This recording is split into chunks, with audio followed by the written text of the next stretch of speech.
Hey, good morning. Today is Thursday, September 10th, and I want to do a little review of Chapter 1 for your Political Science U.S. Government class in terms of some commentary. I think it's a difficult chapter for some students to get through because it's a bit all over the place. It's trying to introduce you to civic engagement and the issue of participation in your society through government awareness and action on all kinds of different fronts. And then it also is trying to tell you that there's all different kinds of governmental forms out there and the kind that we have versus what's out there in the rest of the world. I think if I were one of you, some of you out there, I know you're in this class because it's an elective or a required course that you have to take, and it's not your cup of tea. If you see behind me, that's some of my political memorabilia. I am deeply enmeshed in politics. I love this stuff, and maybe it makes me a nerd or eccentric. I don't know, but I really do have a passion about it, and it's really what I really do love. And hopefully, it's a turning point for some of you that are in here because you have to be and you hate it. But you'd be surprised how government, law, civics really play a huge impact on what you're going to do in a career and just what you do as a person individually. I'm not a rebel. I'm not uh, some kind of maverick. But I have to admit, sometimes when somebody says you have to do something or you can't do something, and this is the way it has to be, I've always been, since a young kid, why? He goes, well, because the government requires. Who in the government? What in the government? How did they get that power? I just want to be left alone. I tend, and you'll probably figure out some of my politics as we go along. I tend to be a bit all over the place, so don't. It's gonna be hard to pigeonhole me as a liberal or a conservative. But I'm a bit libertine. I'm a bit of a libertarian on one level in that sense. I don't like to be over-governed. I like to just be free of oversight from other people. I'm going to be left alone. But we know if we go too far in a libertine outcome, will be chaos. Will be utter survival of the fittest. And I don't think we want that as a society. And I have to recognize that as a mature person. That's a little ridiculous. But I get the fact that the first chapter is a little bit, I won't call it wishy-washy, but it's out there just trying to discuss the concept of government, the different forms of government, and how you can participate in it. So I don't want to call it light, it's important, but I know if I was a student that wasn't really into this topic, I wouldn't necessarily get all that excited. Let me try to make it a little bit more clear what I think the main crux of what I want you to get out of chapter 1.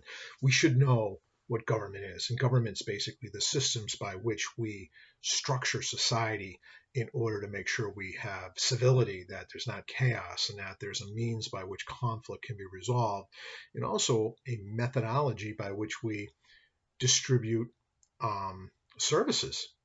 Is the government going to build roads and schools, and are we going to have public education, and are we going to have police forces? And that's actually in the news right now. Should we even have police forces? Or some people are questioning that. Fire department monies. Who gets what out of basically public revenue is a question about government. Who will govern? And Barney Frank was a congressman right here from Massachusetts. He's been in office now for, I don't know, 6, 8 years. He was down, I think, in the southwestern Massachusetts section, but he was very controversial. But so he was in the limelight a lot. But one of the best quotes I ever heard from him, you don't have to like him, but his quote was pretty good. Government is any time people get together and decide sort of the rules of how we're going to live and operate. I always thought that was a nice, clean little definition. So let's talk about the different forms of government. Ours isn't as clear as it might seem. Many people think we're a democracy. And as a kid, my father served in the Korean War, and he was a very patriotic guy. And so you tend to be like your parents a little bit. So I thought I was very patriotic growing up as a kid. And I always remember things like slogans like, well, we're fighting to keep the world in America free for democracy. Not pure democracy. That's what surprised me when I started getting into the study of political science and history, government, and law, is that pure democracy was actually repudiated by our forefathers. Pure democracy was considered tyrannical. It was dangerous because it was mob rule. Whoever was in the majority could dictate what society would do and be like to the detriment of those that were in the minority. And I don't mean by race, color, creed, or national origin, but I mean in terms of unpopularity. They want to do X, Y, Z. The people in power ABC, they can basically expel, jail, squash opposition by the fact that if it was pure majority rule, they win the day. Our framers decided that we needed some kind of safety valve in a form of democracy that would protect against that kind of tyrannical mob rule. And that's a Republican form of government. Now, I'm not talking about the Republican Party here or the Democratic Party. I'm talking about a specifically designed system of governance that is a democracy through representation. That's what Republican means, not the party. But the Republican form of government is a democracy. People get to participate and pick, not the laws directly. There is some mechanism for that, but primarily through representation. And so I was participating, for example, on September 1st in our state's primary, and I was campaigning for a friend of mine, and he or she, whoever would win, would go and represent our interest in a certain political office. We don't get to vote often directly on proposed laws. We do occasionally through referendum and through direct petition, and at sometimes local community levels called town meetings. But for the most part, our representatives are there to represent us. Our Congress members in the federal legislature and our state legislature, we call it Beacon Hill up in Boston, our state representatives and our state senators, and our governor, our executive.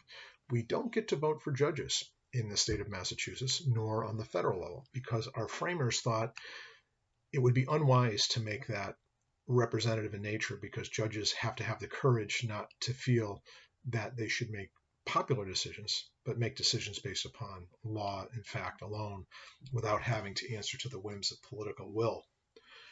So it's not a perfectly, I shouldn't say perfect, it's not a pure democracy by any means. It's a representative form of democracy.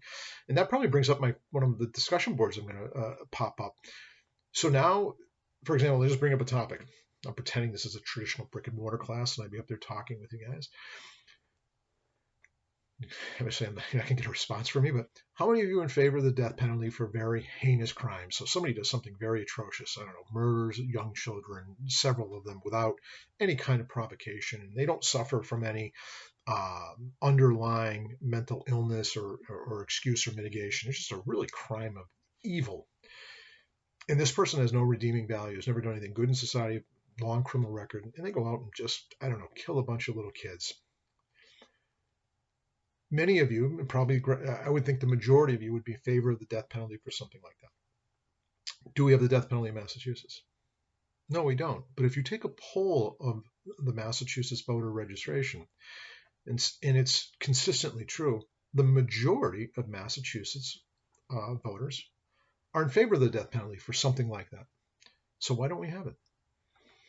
Because our representatives don't always do what the people they represent want. That's a very, very shocking concept in the Republican form of government, and that's exactly what the framers expected. Not that we have the death penalty, not have the death penalty, but sometimes in representation, the will of the people wouldn't be followed if the representatives thought it unwise, because they had the ability to study the issues very deeply, to reflect upon all the consequences of it, and sometimes they would reject what the people wanted. Now, if they do that enough, if the representatives reject the people's will on enough issues, what will we do? We'll throw them out of office. We'll have a new election. The new election cycle comes up, and we'll say our representative is not doing what the will of the people is. But my point is, they're not legally bound to do what's popular at every given turn. And sometimes our representatives do contrary to what's popular in the mindset of the everyday citizen. The death penalty in Massachusetts is a perfect example. We don't have it in Mass, but it's clearly more favorable in most people's minds than it is others, because our representative, not all of them, but the majority of them will not pass. Came within one vote, maybe 15 years ago, of reinstating the death penalty. In Connecticut, I think it's a similar number in terms of the popularity with the people, but their state representatives and the governor actually repealed the death penalty in the state of Connecticut. And that brings up a whole other concept about what our government is. We'll get into that in chapter 2. We're also a federalist system, which means that we have really 51 bodies of rules and laws and government. We have the federal level, and then we have 50 independent states, and the states can be very different in the structure of how they pass laws and create principles. But what do we all have to have, whether it's federal or state? All of them must have a Republican form of government. The state of Massachusetts can't decide, you know what, we really, really like Charlie Baker. Let's make him king. And we'll amend our state constitution. We'll make it so that we have a monarchy, and Charlie Baker will become king for as long as he decides to hold that power, and then he'll pass it down to his heirs. Can we do that if the majority of us decide to amend our state constitution? No, because in the federal constitution, it actually mandates that not only does the federal government have to be a representative form of government, but also all states must have a Republican representative form of government. We can't go away from that. So we have a lot of power here. We get to decide who our reps are. And sometimes the reps will do the bidding of what the population wants. Sometimes they don't. And if you see some of my buttons behind me, a lot of them are John F. Kennedy buttons. It's not necessarily, some of the buttons I have are also Richard Nixon. I have a lot of Richard Nixon buttons. I collect them all. It's whether I like them or don't like them. But one of the things about John F. Kennedy I found interesting is he is a president that won the Pulitzer Prize for authorship. He wrote a book. It was called, or some people may say, well, he didn't really write it. One of his cronies did, a guy named Ted Sorensen. But he wrote this book, and it's called Profiles in Courage. And I think it's about 10 or 12, maybe 15 different political figures throughout history that bucked the popular will, and they voted and did actions based upon their conscience, ruining their political career. But they go down in history as kind of heroic because they had that kind of courage to do so. And that's the great debate. Are our representatives supposed to do what the will of the people dictates? Or are they supposed to do what their conscience and their intellect and their review of the information suggests is the wisest decision? And I would suggest it's probably a hybrid. Sometimes they do what the will of the people want, and sometimes they do what their conscience tells them is the right thing to do. And I think if I ran for office in Sturbridge, I ran for Sturbridge Selectman back in 1997. Many of you weren't born yet. And I won by 6 votes, but that's not important that I won. But I had a political person come out and speak at one of the events and kind of like say, hey, I know Joe a long time. He's a great guy. He was very popular at the time. And people asked him about some stuff that was pending in Boston, some political questions. And he literally said, I'm the only one that laughed, of course, so it made me look like a nut. He said in one context when he says, I represent the people, and the will of the people is that I should do this, and that's exactly what I was sent to Boston to do, and that's what I'm going to do. And he gets a round of applause. And some more banter and questions come up. And then a question about a different law comes up. And he actually says, I know the people want me to vote this way, but I'm not gonna because it's not right, and I have to vote my conscience. Gets a round of applause. Meanwhile, I'm laughing hysterically because didn't he just completely contradict his philosophy of what it meant to be a state senator in Massachusetts? One time in the same 5 minutes said, my job is to represent the will of the people. 5 minutes later, he says, my job is to do what's in the best interest of the Commonwealth, even if it's not popular. Those are completely contradictory views. So that makes our system of government very complex. I know I've never run for state office or things like that, but I have thought about it a great deal, and I always think about that question. What if I got in there and I thought some law was really repugnant or inappropriate or cruel in some way, or maybe I thought it was unconstitutional, and I said, I'm going to not support it. And yet all my people back in my district say, Cormac, we really want you to vote yes on this. Would I hesitate a little bit and get worried about voting on it? I like to think now, at my age and stuff, I say, I'll have the courage. I'm going to do what's right and not necessarily what's popular. But a real reality check comes in when you get pushed on that. So it's a representative form of government. That's what we have here in the United States. And it is heavily participatory. In fact, we get to participate more now as people than we ever have. And I'm just going to allude to it because it's really not in this chapter. It's in a different chapter. But this should make you feel a little bit better about some of the black stains that we have in our history. We do have some huge stains, and we'll talk about those. But the good news is it's such a beautiful aspirational structure of government that we can fix things that we determine have wrong in the past. And so right now, why do I say we're more democratic than ever? Because 18-year-olds get to vote. For a long time, many states actually had And the federal government had the age at 21. What changed that was the Vietnam War. We amended the United States Constitution requiring that all states on federal elections have to lower the age to 18. So now we have many more young people are allowed, but they necessarily do, can participate in America's democracy. We also know that as of 1920, actually 100 years ago, women got the right to vote. That's fairly recent history. It's amazing to me that the women's movement got the right to vote. I was in favor of it too, but it's really recent history. If you think of it, women were completely disenfranchised, couldn't participate directly in voting or holding office for that matter in many jurisdictions until 1920. Remarkable. And then we think about African Americans in this country were not only enslaved for a long period of time, but they were not given a right to vote until the 15th Amendment was passed, which I think is 1868 or 1870, giving Black males or African American males the right to vote. So we had a lot of people that were disenfranchised. And if you go back further in history, early in our republic, only white males that were property owners could vote. And if you go even a little earlier, not only could only white males that were property owners vote, but those that were members of certain church organizations. If you weren't a member of the faith that was recognized in that community, you might not be able to participate in government.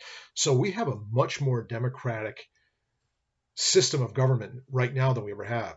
Anybody that's 18 years old who's a United States citizen or a citizen of the community can vote in their local political races, but also on the state and federal level. But do we? And that's one of the things the book gets into. Do we vote? But before we get into that, let's talk about the other forms of government. One is, and you should know this for the exam, some of you are going to perk up right now. I know these videos tend to be a little long and wordy. Oligarchy. You should know what an oligarchy is. Oligarchy is when a small group, don't ask me a specific number, but it's basically a ruling elite. They have control of the way in which government runs and the way resources will be expended, in the way in which the nation will create its identity as a body politic. Unfortunately, the book suggested that Russia is a democracy, and I know they have voting, but let's face it, it's Putin and those close to him that really run the Russian nation in terms of its political dogma. Cuba is a perfect example of that. It's basically a handful of the elite leadership of the Communist Party in Cuba, China as well. Although they may hold elections, their elections are a bit, I don't want to call them fraudulent, but it's kind of like, okay, we're going to have a big election coming up. Many people will be allowed to vote, but these are the only candidates you can pick from because they get the approval of the oligarchy, those that are in charge. And no one wants to admit they're an oligarchy because it's kind of especially in the Western world, in the United States, we think oligarchies are repugnant, and so no one wants to be called an oligarchy, but they're out there and they rule a significant portion of the world. Another is monarchy. There are still some nations, especially in parts of Asia, that are run by monarchies, and basically that's a type of autocracy, meaning all sovereignty, all power is usually in one ruling family, and how power is passed or transferred is through the bloodline, is through family membership. That doesn't mean they're necessarily tyrannical. So some people say, what form of government? It's a tyranny. A tyranny of what? A tyranny of a monarchy? A tyranny of a pure democracy? Because a pure democracy can be tyrannical if it's mob rule. A tyranny of an oligarchy? A tyranny of a dictator. So when I talk about dictatorship, dictatorship is usually ruled through one person, sometimes called a strong man. It could be a strong woman. I mean, I don't want to sound sexist, but it's one individual who's mastered control of the entire political infrastructure of a country. And it's tyrannical because no one's allowed to basically repudiate or speak out against that government for fear of losing your life or being imprisoned. Dictatorships, Saddam Hussein was a perfect example in Iraq at one time. He was a dictator. There was no allowance for any kind of political freedom. Now, you could be a dictator, but could you be a non-tyrannical dictator? That's a tough question, and a lot of people don't like to answer that affirmatively because they're uncomfortable, because we think of right away, if you're a dictator, it's obviously awful because your word is final, and therefore if I object or disagree, I'll be jailed. But some dictatorships historically have actually been what I call beneficial dictatorships. They actually have the best interests of their people and their country in play. They're just ruling it with an iron hand. And I know that's not real popular in American democracy. We don't like that here in our country. And one that's not mentioned in your free book online, the U.S. history, I'm not U.S. history, the U.S. government and political science book doesn't mention um, theocracies. Some countries are actually led by a form of oligarchy, which it is mentioned, but the oligarchy is only from its religious leaders within a certain sect. They're the only ones that are going to be in control. So we got democracies. We talk about pure democracies. Very few countries have pure democracies. There's some in history, like Athens, Greece, that'll be in the test. Athens, Greece was a pure democracy. It was a very small community, and basically the white males of a certain age would come down to the Senate chambers and they would debate and vote on lawmaking. We don't have that. We found it doesn't work on a larger scale. We have representative democracies. They go to Washington or Beacon Hill and they represent our interests on the state and even a local level, select board members like I was. I talked about oligarchy. I talked about monarchy, and there's other hybrids in sort of amalgamations of multiple types of governments out there that make it hard to describe them and pigeonhole them into any one category. This is important to distinguish between types of government and types of economic platforms. And a lot of people think when you hear, oh, this country is a communist country, or this country is a socialist country, or people in this country, the United States of America, this candidate is a socialist, or they're advocating socialist concepts, or this person's a communist, or their ideas are communistic. We don't want that because we don't want a tyranny. Be careful. They can be mutually exclusive. You can have a democratic government like we have, a Republican government, but our economy and our structure of redistributing wealth, income, and assets can be different than capitalism. So what do we have in the United States right now? Not a pure capitalist system. We are not purely capitalist, but we have as a fundamental philosophical view one of capitalism. Basically, people go out and enter into enterprise and they make profit and they help the economy spur along. But the government clearly gets in and regulates it significantly to make sure there's not huge abuses. And also the government does tax us and does distribute those funds to create things like public roads and schools and hospitals. And that is a form of socialism. So it's on a sliding scale. Are we more capitalist than we are socialist? Yes. But is that part of the tension in our country's history? How far do we want to go in towards a social structure that the government basically controls the resources and determines how to distribute that, or do we want to give it up to individual people? And that tension's always been in our country. But just because somebody has a socialistic sort of outlook doesn't mean they're not for democratic principles, meaning people get to vote and get to pick who your representatives are. And that often gets confused because if someone comes out, I know if my father were alive today, and not me, but say someone came out and says, that person's a Bernie Sanders. He was a former socialist. He was a registered socialist. He goes, I don't want a dictator. And something like that. He goes, well, he might want the economy to be controlled by the government directly. But that doesn't mean he doesn't believe in a democracy. They can go hand in hand. So it's a good tool in politics when we get to that later chapter is how we label different parties and different political ideology in order to win public support. Because I know if somebody, even through my era, if you called somebody a communist or socialist, or even if they are a communist or socialist, there's a certain stigma there that they must be for anti-freedom. They must be anti-democratic. And that's not necessarily the case. And that's why it's important when you're studying this class and read through these materials, you'll get a sense of that as we go forward. So that's the different kind. What are we for the test question? What is America in terms of our economic philosophy? It's still predominantly capitalist. And that's, I think, alive and well in the psyche of the majority of Americans want a capitalist system.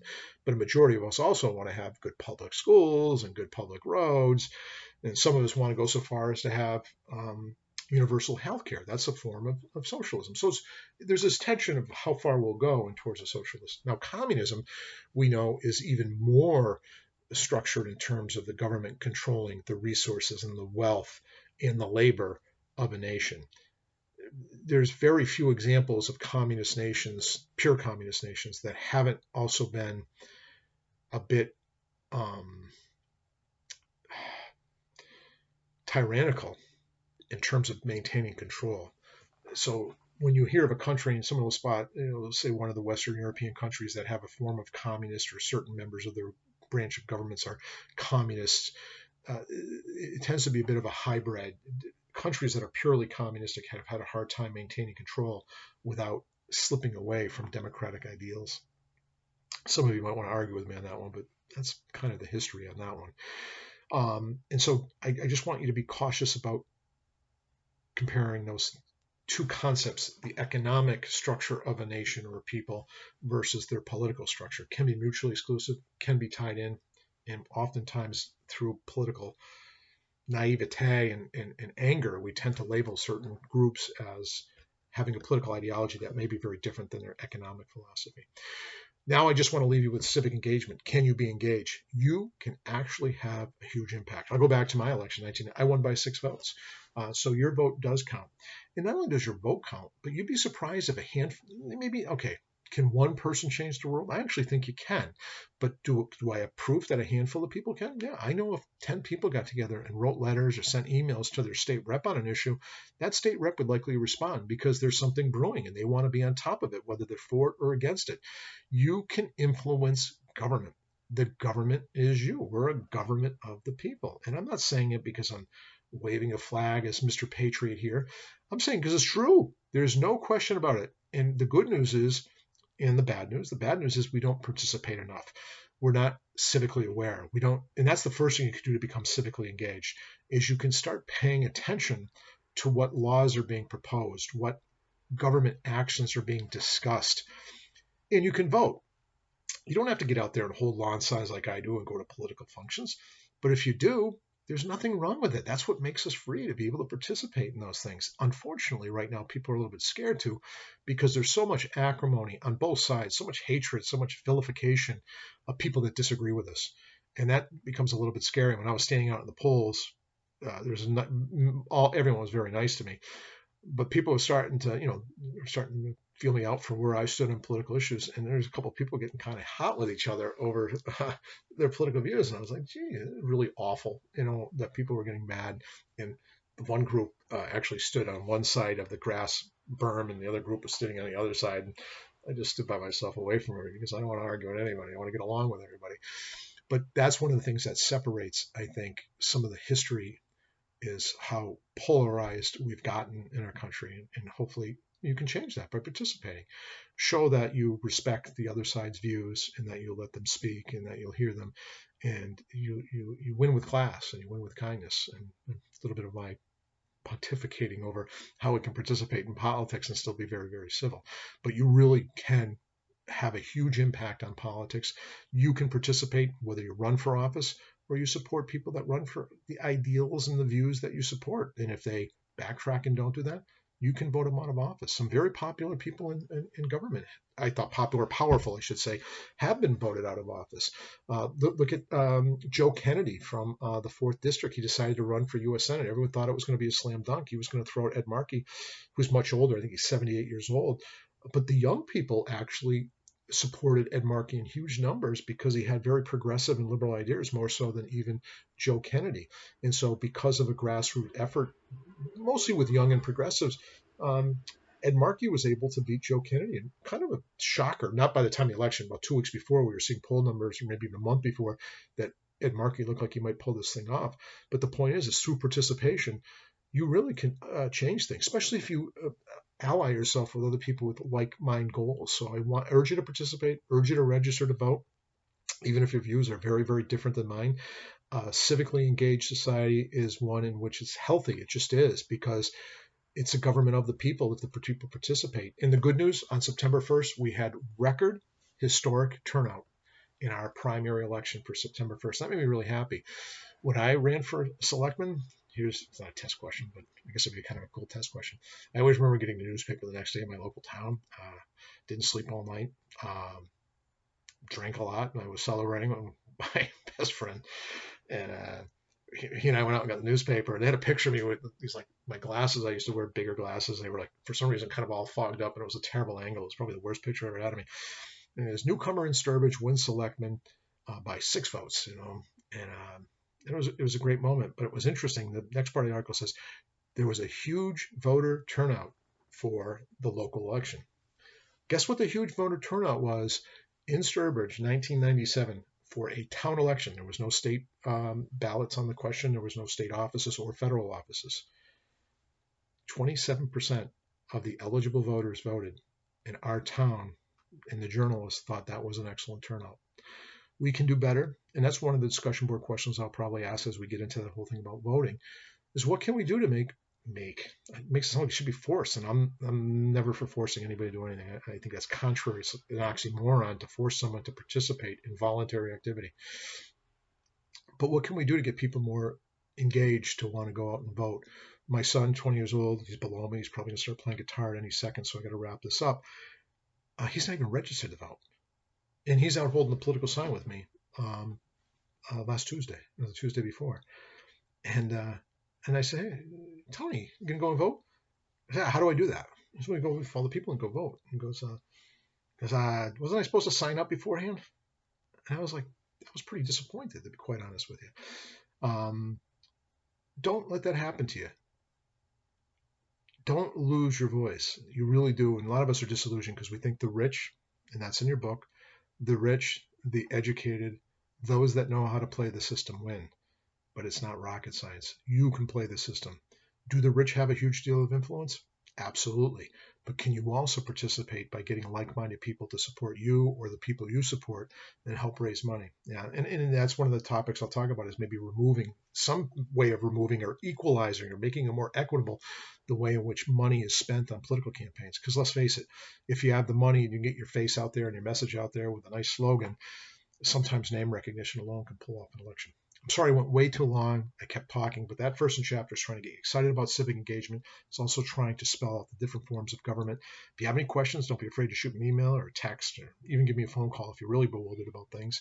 And I'm there for you. And hopefully, when we get to the next chapter, it's going to be much more structured, because I think that's when we're going to talk about the formation of our government and the different trade-offs and positions we had in creating a system of checks and balances. Otherwise, have a great weekend if I don't talk to you earlier.